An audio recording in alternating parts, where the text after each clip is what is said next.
This is Words of Wisdom with Wilberforce. Hello, family. Once more, I'm so excited to share this moment with you.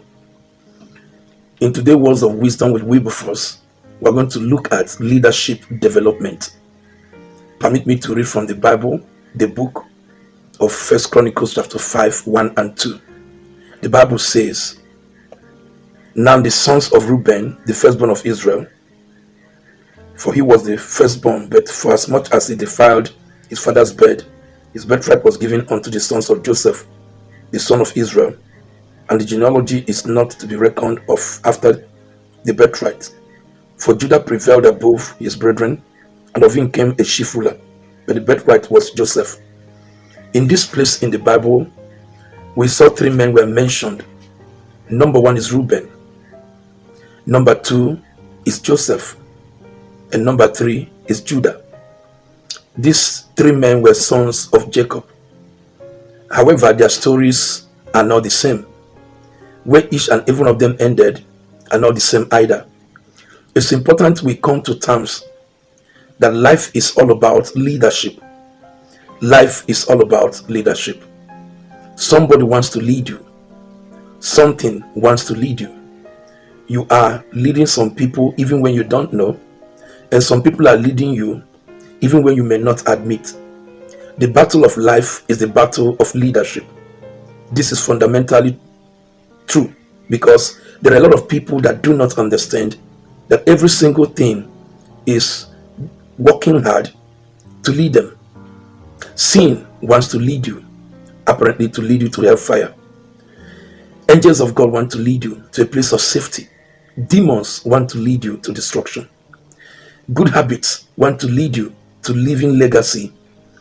Bad habits want to lead you to destroy and tarnish your image.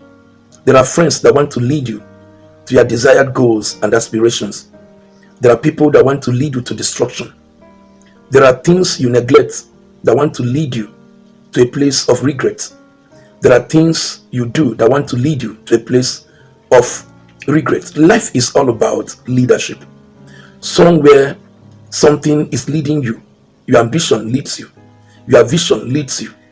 Situations you allow to prevail in your life, they lead you. Decisions you take, they lead you. When you bring this home, you discover that whatever leads you will either lead you favorably or lead you to a place of regret. Everywhere things are happening, somebody somewhere provided leadership. And anywhere things are not happening, somebody somewhere failed to provide leadership.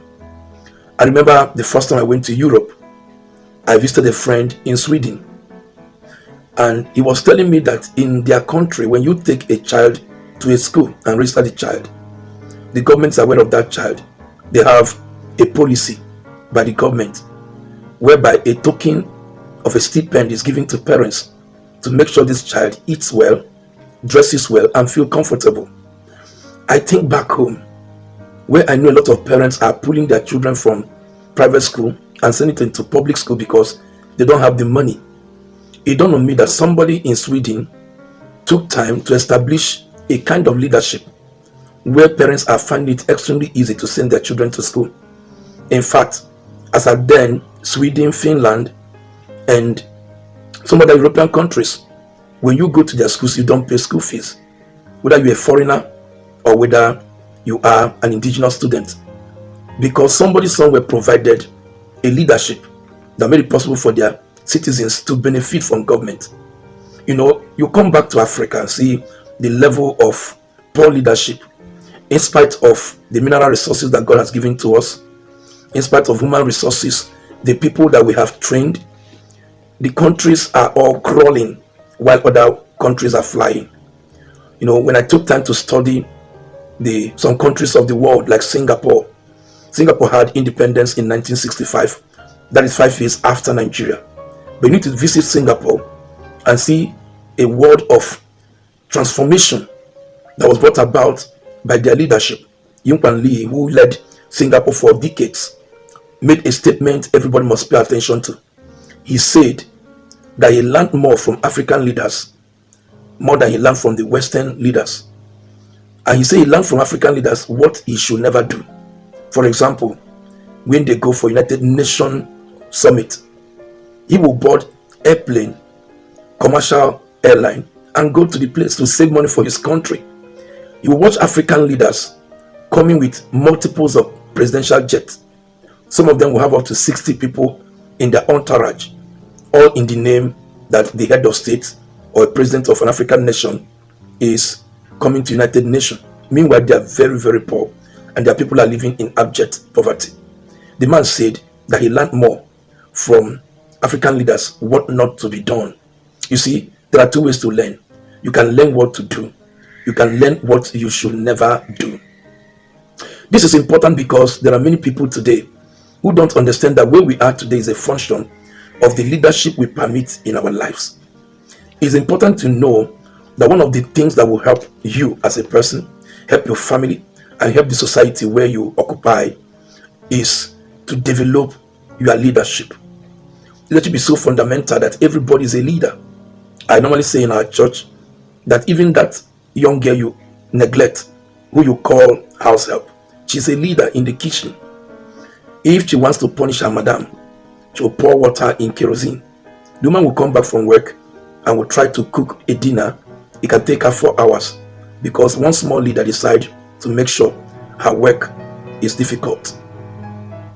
Even that house help can open your gas cylinder and allow the gas to escape just to punish you and deal with you. This is the reason why you must treat people well. Everybody has a space for leadership. And you see, when people effectively occupy that space, they will have significant results in anything they are doing. Life is all about leadership. You must develop your leadership ability as a father to your children, as a husband to your wife, as a good citizen of the country where you are, as a member of a church, as somebody who is occupying a position in an office. You see, everywhere you go, you must see leadership. And your ability to lead determines how far you are going to go. I want you to know that leadership is very essential, especially in such a time as this. I want you to pay attention to leadership because you either lead people to their designed destination or you lead them to destruction. When we talk about leadership, we are not limiting it to Christianity. Muslims have great leaders, wonderful leaders. But life has given us history of people who led but never led well. There's a man called Jim Jones who convinced members of his church and they went and committed suicide, all in the name to be in eternity.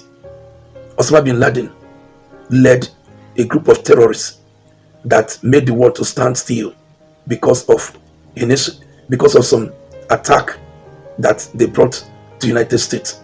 There are many other people who led, but they led negatively.